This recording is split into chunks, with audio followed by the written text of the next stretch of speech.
Well, welcome to another Jumpstart in our Just for the Fun of It series. This time we're going to be doing a dark value abstract painting. And the dark value is a bit tricky because the paint's going to want to dry light. So you'll see that I'm going to be painting an entirely wet and wet dark value painting. And the reason why I can make it stay dark is because I overlap dark paint onto dark areas of the painting. So I might overlap a darker area 3 times to get it to stay dark when it dries. So check it out as we paint this painting. And I'm going to just start off by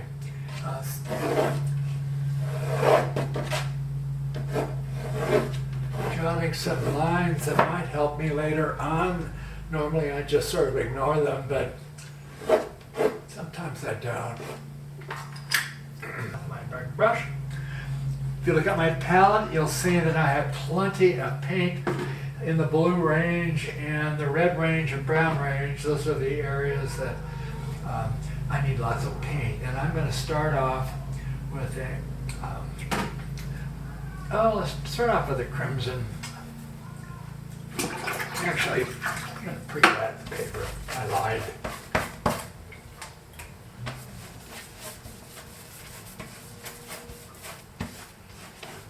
Pre-wet the paper, 140-pound can sign paper, and we're going to just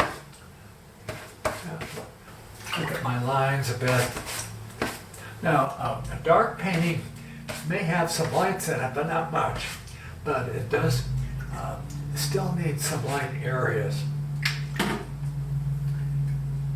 And I'm thinking neutral oranges, and that's the raw sienna and blues.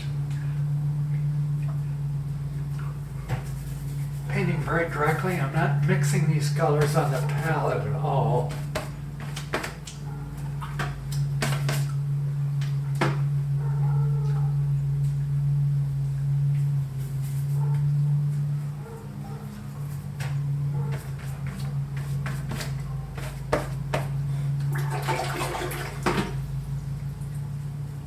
I have no subject in mind.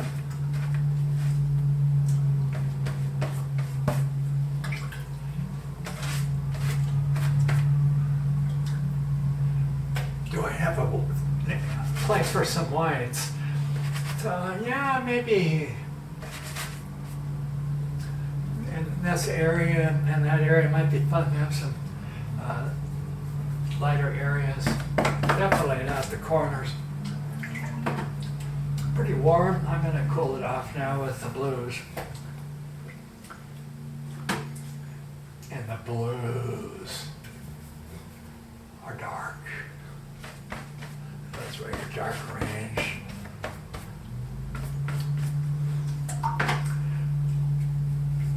One of the habits I like to do is that whenever you need to go back to your palette, change the color, or else do a stroke with a little more water in it, but don't repeat the same paint. Make adjustments.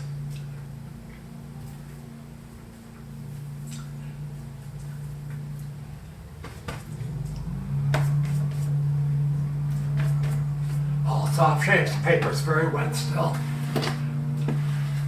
I live in a dry climate. And it dries very quickly, so I have to work really fast to take advantage of this aspect of wet and wet painting.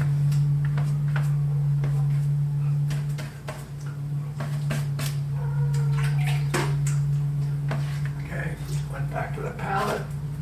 I light the colors up a little bit. So to go dark, you need a lot of pigment. If you don't have fresh, moist watercolors available, you are not going to go dark unless you let it dry first and then overlap. And that's a shortcut to dead color for most people. For me,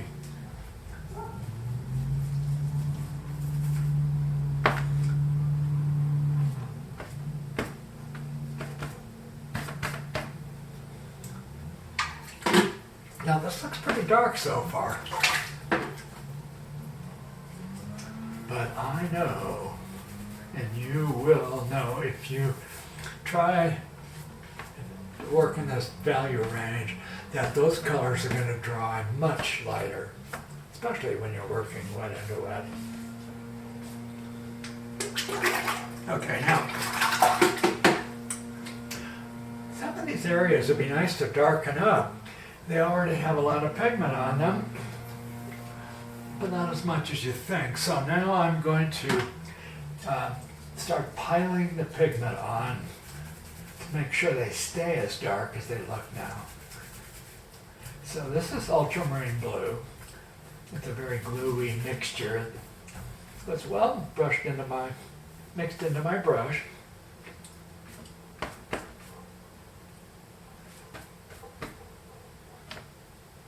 Okay, now that's got enough pigment now in those areas to stay pretty dark. Now I'm going to add right on top of that, while it's wet, some burnt sienna, and that combination's a real good one for making dark darks.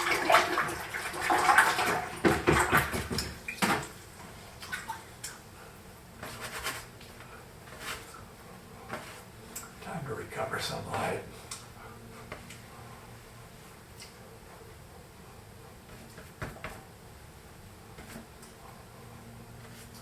Okay. Now, switch my brushes to a smaller brush, by 1 inch flat.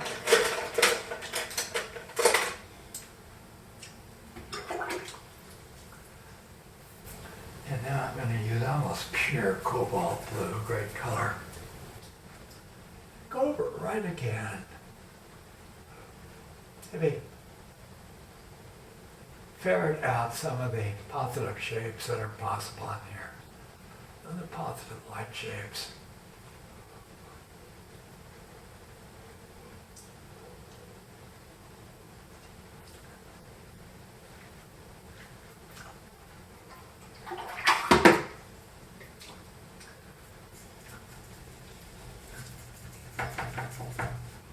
So, I'm going to do some scumbling. Put an opaque color right in that dark area, maybe over here too, just to liven it up. You can do it, it looks good. Now, yellow ochre is another good color to do that with while it's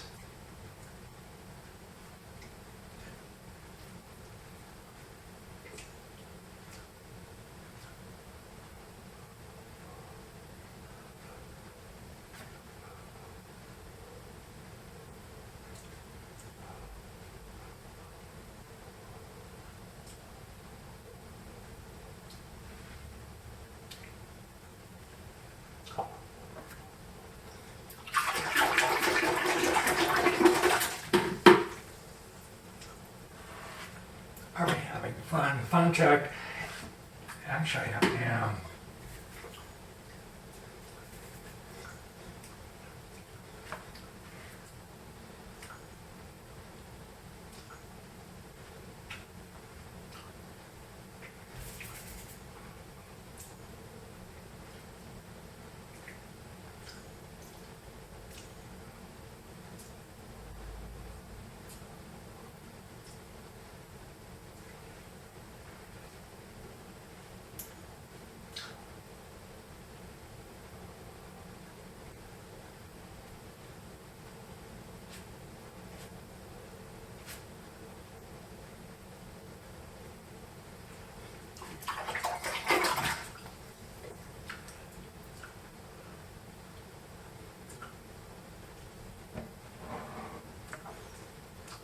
One thing you can do on these dark abstracts is scrape out very easily, not even pressing very hard.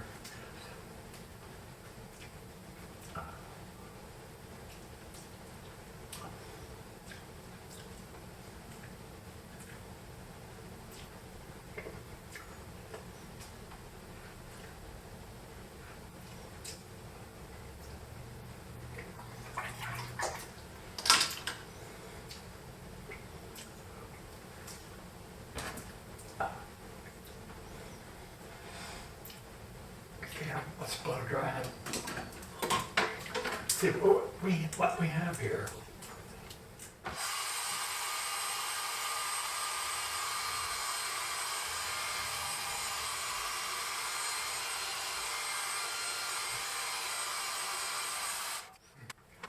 Let's take a look at it. You probably saw it lighten up right before your eyes. And I did too, unfortunately. We do have some darks that are black. And we have a lot of dark middle values. So we're going to call this a finished dark abstract. And,